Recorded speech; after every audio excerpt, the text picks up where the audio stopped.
তো রামরাম বন্ধুরা, আপনারা কেমন আছেন অবশ্যই কিন্তু কমেন্টে জানাতে পারেন। দেখুন, বাংলায় একটি প্রবাদ আছে জানেন তো, যে পিপিলিকার দানা ওঠে মরিবার তরে। ঠিক তেমনি বাংলাদেশের কিছু মূর্খ গণ্ড ছাগল মার্কা নেতা তারা যে বক্তব্য রাখছে, শুনুন এই বক্তব্যটি শুনুন, আপনারা তাহলে বুঝতে পেরে যাবেন। শুনুন, আগে এই বক্তব্যটি শুনুন, মন দিয়ে শুনবেন। সেদিন হবে বাংলাদেশের বিজয় দিবস। যেহেতু গতকালকে 16 ডিসেম্বর গেছে, ভারত দাবি করছে না ভারতের বিজয় দিবস। দাবি করতে পারে, কারণ তাদের কাছে আত্মসমর্পণ করছে বাংলাদেশে পাকিস্তানি সেনাবাহিনীরা, আমাদের কাছে তার করেন নাই। তাহলে আমরা সেই বিজয় দিবস কেমনে পালন করি?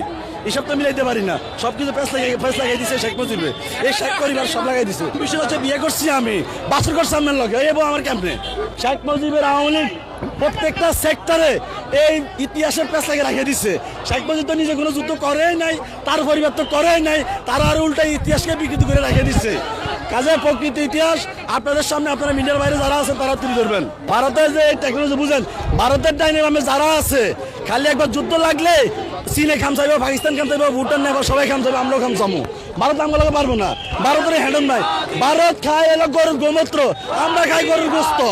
গরুর গোস্ত পাওয়ার বেশি না গরুর মুতে পাওয়ার বেশি? খেলা হলে দেখা যাবে, খেলা লাগিয়ে যাক একবার, খেলা হলে দেখা যাবে। আমি ছোটকাল থেকে 16 ডিসেম্বর বিজয় দিবস পালন করছিলাম। কালকে হঠাৎ করে দেখি যে মোদি দাবি করছে তাদের বিজয় দিবস, আরও অন্যান্য ব্যক্তিরা দাবি করছে তাদের দেশে। যখন আমি একটু গাড়াগাড়ি করলাম, দেখি আত্মসমর্পণ করলো ওরা কার কাছে। এখন আমি গাড়াগাড়ি করে দেখি যে আত্মসমর্পণ করলো ভারতের কাছে। তো যুদ্ধটা করলো কে? তাহলে আমার কাছে সিলিন্ডার করে না। তা আমি এটা বুঝতেছি না আসলে যুদ্ধটা কার, আত্মসমর্পণ কার, কিছু এখন বুঝতেছি না। মানে টোটালি একটা ফেস লাগাই ধুয়ে দিছে এটা শেখ মুজিব এই গাদ্দারে। এই গাদ্দারে ক্লিয়ার করে না, আবার এই গাদ্দার যুদ্ধের মধ্যে ছিলও না। এখন টোটালি সব কিছু গেছে আওলাই। এখন তো বিজয় দিবসের সামনে পালন করবো, কেমনে পালন করবো? কারণ আমার কাছে তো পাকিস্তানি কেউ সিলিন্ডারই করলো না, আত্মসমর্পণই করলো না, করলো ভারতের কাছে। মাঝখান থেকে কি হয়েছে না হয়েছে, তবে আমাদের যুদ্ধ চলমান। আমাদের বুঝে গেছি আমাদের মূল লড়াইটা হবে ভারতের সাথে। ভারতের আধিপত্য যেদিন মুক্ত করব, যেদিন 7 সিস্টার আমরা দখল করে নিব, সেদিন আমরা বিজয় দিবস উদযাপন করবো ইনশাল্লাহ। সেদিন আমাদের বিজয়। আমাদের মিছিলের উদ্দেশ্য হচ্ছে, আপনারা জানেন ইতিপূর্বেই 5 আগস্টের পরে আমাদের দেশে যত বড় বড় মাফিয়া, বড় বড় খুনি, সন্ত্রাস, ক্যাডার, মাস্তান, লুচ্চা, দর্শক সকলে ভারতে গিয়ে আশ্রয় নিয়েছে। তার মানে আমরা ধরে নিয়েছি এখন ভারত একটা জঙ্গলি রাষ্ট্র। বাংলাদেশের যেহেতু সকল অপরাধীকে তারা সাহায্য করতেছে, কাজেই তারা একটা জঙ্গলি রাষ্ট্র। এই খুনি রাষ্ট্রের কোনো দূতাবাস বাংলার জমিনে আমরা থাকতে দিব না। বিগত 17 বছরে এই ভারতীয় গোয়েন্দা সংস্থার এই দূতাবাসের মাধ্যমে বাংলাদেশে অনেক গুম হত্যাকাণ্ড ঘটিয়েছে। ইলিয়াস আলী সহ এরকম অনেক ফিগারকে তারা হত্যা করেছে। কাজেই এরা জাতির সামনে, সারা বিশ্বের সামনে আজকে স্পষ্ট, ভারত একটি সন্ত্রাসী রাষ্ট্র, জঙ্গলি রাষ্ট্র। এই রাষ্ট্রের দূতাবাস বাংলার জমিনে আমরা থাকতে দেব না, দেব না, দেব না। তো শুনলেন বক্তব্যটি। তো ইনার নাম হচ্ছে, ইনি হচ্ছেন একজন বাংলাদেশের ছাত্র নেতা, যার নাম হচ্ছে হাসনাত আবদুল্লাহ। অ্যাকচুয়ালি দেখুন, ইনাকে যে জবাব দিতে হয়, অনেকভাবে জবাব দেওয়া যায়, যেভাবে ইনি পছন্দ করেন সেইভাবে। ইনি হচ্ছেন একজন মূর্খ মানুষ বা মূর্খ কিছু দল বাংলাদেশে হয়তো জন্ম নিয়েছে, সেই তারই বহিঃপ্রকাশ ইনারা, বা তারই প্রকাশ ইনারা। তো ইনারা হচ্ছেন মূর্খ লোক। হয়তো ইনারা কোন স্বর্গে বসবাস করে জানি না। প্রথমত ইনি যেটা বললেন, তো আসল যুদ্ধটা হচ্ছে ভারতের সাথে, এবং 7 সিস্টারকে যেদিন বাংলাদেশ আর কি দখল করতে পারবে, সেদিন হচ্ছে ইনাদের আসল বিজয় দিবস। তো আমি চ্যালেঞ্জ করছি না এই ভাইটাকে, এই ছাত্র যুব নেতা বা বাংলাদেশে যারা এরকম ভাবেন, যে এক পা বাড়িয়ে দেখুন 7 সিস্টারের দিকে, এক পা বাড়িয়ে দেখুন, খেলা হবে। খেলা করার যখন এত শখ, খেলা হবে, এক পা শুধু বাড়িয়ে দেখুন। বিএসএফের সামনে তো আপনারা তখন সেই গর্তের মতন বিড়াল, মানে গর্তের মধ্যে ঢুকে পড়েন। বিএসএফের গুলি চালাতে হবে না। বিএসএফ যদি সব করা বিএসএফ মিলে যদি একবার হুঙ্কার ছাড়ে, তাহলেই তো এই সমস্ত নেতারা তো গর্তে ঢুকে পড়ে। কেন দেখতে পাচ্ছেন না? কোনো আননন গানম্যান দেখতে পাচ্ছেন তো? যেমন ওই যে ওসমান হাদির গাজী, তার খেল খতম হয়েছে, দেখছেন তো? কোনো আননোন ম্যান তাকে খেল খতম করে দিয়েছে। তারপরে কদিন আগে একটি বাংলাদেশের ছাত্রনেত্রী, যার নাম হচ্ছে, তিনি হচ্ছে এনসিপি নেতা জান্নাত আরা রুমি, তার ঝুলন্ত মৃতদেহ পাওয়া গেছে ঘর থেকে।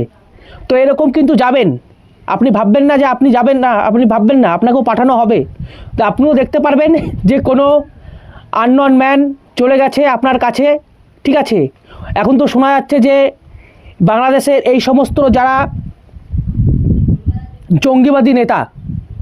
জঙ্গিবাদী নেতা তারা কিন্তু এখন কার্যত যারা নির্বাচন কমিশন রয়েছে বাংলাদেশের, সেই নির্বাচন কমিশনের কাছে কার্যত সাহায্য চাইছে। কি সাহায্য? না আমাদেরকে প্রোটেকশন দিন। পুলিশ প্রশাসনের কাছে চাইছেন না, চাইছেন কাদের কাছে? নির্বাচন কমিশনের কাছে। তো ভাবতে পারছেন তো এই সমস্ত বক্তব্য যে দিচ্ছেন এটা আদতে কি হবে আপনারা বুঝতে পারছেন তো? এবং খেলা সত্যি করেই হবে। আপনার যদি সাহস থাকে, দম থাকে, আপনি একটি বার শুধুমাত্র সেভেন সিস্টারের দিকে একটি পা বাড়ান, আপনার তারপর কী অবস্থা হয় আপনি দেখতে পারবেন। এবং খেলা কিন্তু হবে, খেলা যে কী লেভেলে হবে আপনারা নিজেও বুঝতে পারছেন না। তখন ভাববেন না যে আপনাদের ওই যিনি আছেন এখন, যাকে বসিয়েছেন চেয়ারে, ইউনুস মিয়া, তিনি আপনাদেরকে বাঁচাতে পারবেন। তিনি কিন্তু আপনাদেরকে বাঁচাতে পারবেন না। আরেকটি কথারও জবাব দিচ্ছি। আপনি যে বললেন যে আমরা গরুর মুত খাই, গোবর খাই, আপনারা গোস্ত খান। মনে রাখবেন ভারতের লোকেরা শুয়োরের গোস্তও খায়, ছাগলের গোস্তও খায়।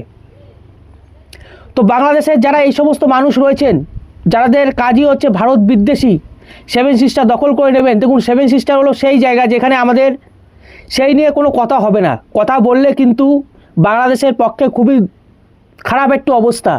এবং সত্য কথা বলতে বাংলাদেশের জনগণ, যে সমস্ত সাধারণ মানুষ রয়েছে, তাদেরও বোঝা উচিত যে এই ইউনুস মিয়ার নেতৃত্বে এবং বাংলাদেশের যে যারা ছাত্র পার্টি না কি বলছেন বাংলাদেশের, তাদের অ্যাকচুয়ালি কাজের কিছু নেই। তারা যে ভোটে দাঁড়াবে, তারা কোনো কাজ করেছে কি বাংলাদেশের স্বার্থে? তারা কোনো কাজ করতে পারেনি। তাই বাংলাদেশের জনগণকে তো মূর্খ বানাতে হবে। সেই কারণে তাদের একমাত্র একটি এখন মানে সুযোগ, সেটা হচ্ছে ভারত বিদ্বেষী। তো ভারতকে গালাগালি করো, ভারতের নামে বদনাম করো এবং মানুষের কাছে সামনে নিয়ে যাও যে ভারতই হচ্ছে বাংলাদেশের প্রধান শত্রু। এবং এইটা দেখিয়ে তারা এখন ভোটে লড়তে চাইছে। এটা বাংলাদেশের সাধারণ জনগণকে বুঝতে হবে। আর একটা কথা মনে পড়ে দিতে চাই, বাংলাদেশেও কিন্তু প্রায় তিনটে করিডোর আছে। সবথেকে বড় করিডোর হচ্ছে পার্বত্য চট্টগ্রাম করিডোর। কিন্তু সবথেকে বড় করিডোর, মাথায় রাখবেন আপনারা। এমনিতেই পার্বত্য চট্টগ্রামে মানুষরা কিন্তু স্বাধীনতা চাইছে। তো সেই দিকে লক্ষ্য রেখে কিন্তু বাংলাদেশের এই সমস্ত মূর্খ ছাত্র নেতাদের উচিত মানুষের সামনে সঠিক তথ্য দেওয়া। এইভাবে উল্টোপাল্টা মন্তব্য বলা নয়। আরেকটা কথা বলে দিচ্ছি, হয়তো দিবা স্বপ্ন দেখছেন যে ভারতের সঙ্গে বাংলাদেশের যুদ্ধ হলে চীন এবং পাকিস্তান নাকি বাংলাদেশের হয়ে যুদ্ধ করতে আসবে। তো বলছি গাঁজাটা একটু কম খাবেন। এই হাসনাত আবদুল্লাহকে বলছি যে গাঁজাটা একটু কম খাবেন ভাই, গাঁজাটা একটু কম খান। এই পৃথিবীতে এখন এমন একটি পরিস্থিতি সৃষ্টি হয়েছে, কেউ কাউর নয়। যুদ্ধ যদি লাগে ভারতবর্ষকেও একা লড়তে হবে, বাংলাদেশকেও একারই লড়তে হবে, ঠিক আছে। তো ওই বাংলাদেশের হয়ে পাকিস্তান আর চীন আসবে, ওটা একটু গাঁজাটা একটু কম নেশা পান করুন, কাজে লাগবে। কারণ সব থেকে বড় প্রমাণ দেখছেন তো, ইউক্রেন রাশিয়ার যুদ্ধ, ইসরায়েল, তারপরে ওই কী দেশ যুদ্ধ হলো, ইসরায়েলের সঙ্গে কার যুদ্ধ হলো, সেখানে কথাটা দেখুন। হয়তো প্রক্সি ওয়ার হতে পারে, কিন্তু মুখোমুখি কেউ যুদ্ধ লাগবে না ভাই। পিছন দিক থেকে সাপোর্ট করতে পারে, কিন্তু সামনে কেউ আসবে না যুদ্ধ করতে। তাই একটু দিবা স্বপ্ন দেখা বা গাঁজাটা একটু কম পান করুন, কম পান করলে একটু ভালো হয়। আর দেখুন, ভারতবর্ষকে 2 মিনিট লাগবে না বাংলাদেশকে গাঁজা পয়েন্ট 2 বানাতে। তো যদি বাংলাদেশের সাধারণ মানুষ যদি না বোঝেন, তাহলে কিন্তু অবশ্যই খুব শীঘ্রই কিন্তু বাংলাদেশ গাঁজা 2.0 হয়ে যাবে। এটা হয়তো বাংলাদেশের কিছু মানুষ চাইছেন, কিছু ছাত্রনেতা চাইছেন যে ভারতবর্ষ আক্রমণ করুক, কিন্তু ভারতবর্ষ আক্রমণ করবে না। কারণ বাংলাদেশ অকৃতজ্ঞ হতে পারে, কিন্তু ভারতবর্ষ নয়। কারণ ভারতবর্ষ যে দেশটিকে জন্ম দিয়েছে, সেই দেশটিকে কী করে কি ধ্বংস করবে? আর যদি ধ্বংস যদি করে, তাহলে দেখবেন সেটি অখণ্ড ভারতবর্ষ। এবং ইনারা যে কথাটি বললেন যে সেভেন সিস্টারকে দখল করবেন, আপনাদের সেভেন সিস্টার দখল হবে কিনা জানি না, তবে পুরো বাংলাদেশটাই একদিন ভারতের কাছে আসবে। এটা হচ্ছে বাস্তব সত্য। এটা হচ্ছে ধ্রুব সত্য যে গোটা বাংলাদেশ একদিন ভারতের কাছে আসবে এবং ভারতের একটি 8 সিস্টার হবে। চিন্তা করবেন না, খুব তাড়াতাড়ি হবে। এরকম চলতে থাকলে একদিন দেখবেন ঘুম থেকে সকালে উঠবেন, দেখবেন আপনাদের ঠিকানা হয়ে গেছে ইন্ডিয়া, ভারতবর্ষ হয়ে গেছে ঠিকানা। এবং তখন বলা হবে ভারতের 7টি সিস্টার নয়, আছে মোট 8টি সিস্টার বাংলাদেশকে কেন্দ্র করে। তাই এই সমস্ত নেতার বক্তব্য দেওয়ার আগে 10 বার ভাবা উচিত। এবং আপনি যে বলছেন খেলা হবে, খেলা হবেই, আপনার সঙ্গেও খেলা হবে। তো আপনাদের কি মন্তব্য অবশ্যই কমেন্টে জানান। আরও কঠোরভাবে গালি দিতে পারতাম, কিন্তু গালি দিলাম না, যেহেতু এই সমস্ত নেতারা বাংলাদেশের সাধারণ মানুষকে বিপদে ফেলার একটা চেষ্টা করছে।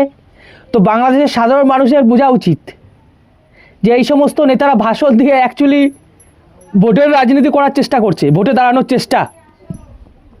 কিন্তু এই সমস্ত নেতা যে কী করুণ পরিণতি হবে, যে বলছে খেলা হবে, আসল খেলা হবে, অবশ্যই খেলা হবে। সেই খেলাটা হবে, খুব তাড়াতাড়ি হবে। তো বন্ধুরা অবশ্যই আপনারা কমেন্টে জানান। তো ভালো থাকুন, সুস্থ থাকুন, রাম রাম, ভারত মাতাকে জয়, বন্দে মাতরম, জয় শ্রীরাম।